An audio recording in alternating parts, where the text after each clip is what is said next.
Si Sarah, yung front lang niya yan na parang confident siya. But I can imagine her shaking. Hindi nakakatulog yan. Kasi alam niya, pag lumabas yun, again, every 6 months, nag-encash siya ng cheque. Cheque to, manager's check. When she was mayor.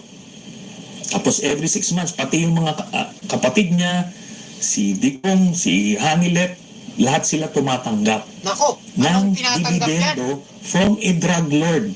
Pag nakita yan ng taong bayan, pati yung mga supporter nila sa Mindanao, sa military, sa police, they will realize now na tama pala kami. Senator, if it's true, what you're saying, bakit ho ganun kalakas ang loob ng ama, ng Vice President o yung kanyang kapatid na sinasabi niyo mag-withdraw every 6 months? I'm trying to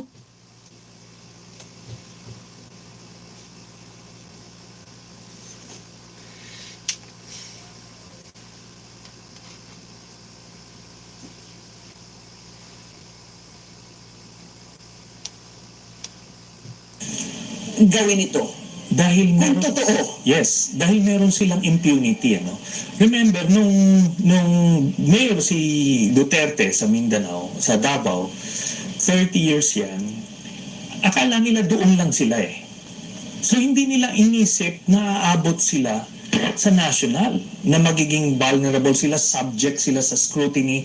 In fact, si Digong hindi niya naisip na merong ICC Di ba? So kaya nung ginagawa niya yung mga criminal activities niya, akala niya wala na accountability. So ganun sila pinalaki. Alam mga kababayan, Sir Nagato, shoutout. Narinig niyo po ba ako, Sir Nagato? Malinaw po ba yung audio natin? Ayan. Malinaw po ba yung audio natin? Wait lang Malinaw po ba yung audio natin, mga kababayan? Ayan, andito na yung moderator ko, si Sir Nagato. Ayan. Malinaw na po. Ayan. Wait lang inayos ko lang po kasi hindi ko marinig sa Wait lang. Alright, so ayan, ipagpatuloy na natin. Okay. Kaya nasabi, pag nakita mo, hindi naman ito parang ignorance na bakit ka mag-i-encash ng cheque. Salamat. Pero ganun na nangyari. For at least 4 na payments, then saka sila nag-ship sa cash. So, after nung 2-year period, they realize may paper trail yun. And what is that 2-year period? What are those years? 2011 to 2013. So, incumbent mayor siya niyan, Incumbent mayor, hindi niya dinedeclare sa SALN, tapos, ang tanong, bakit ka tumatanggap sa isang drug lord? Diba? So basically, you're saying that in these 2 years, ito po yung nagkaroon ng withdrawal every 6 months, tama po ba? Or deposit every 6 months? Deposit every 6 months.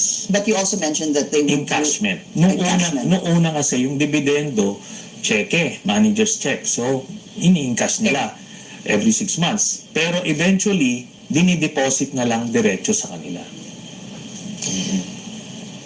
The fact, sir, that the resolution is making the rounds, the draft resolution, and that accordingly there are other 2 draft resolutions possibly also going around, but that's not yet confirmed because yung draft resolution po na de facto dismissal ay inamin na po ni Senator Bato na galing sa kanya. Kung magkaroon po ng motion anytime before June 13, bago po ang sine die na tinatawag nga po, this can be taken up. Kayo po is dating senador. This can be voted upon. And with a simple majority, this resolution, kung ito po ang gagamitin nila, itong de facto dismissal, may win.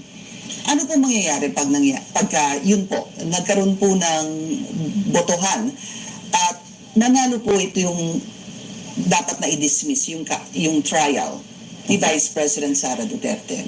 Actually, marami silang pwedeng gawin to stop the trial aside from that. Pwede silang mag-motion to adjourn. Pero mag-question ng lack of quorum. So, tatapusin lang. The same way na pinatay nila noong February. Kasi noong February, they could have done this. Pero hindi nila ginawa dahil may nag-motion for adjournment. I-flashback ko lang, nung nung corona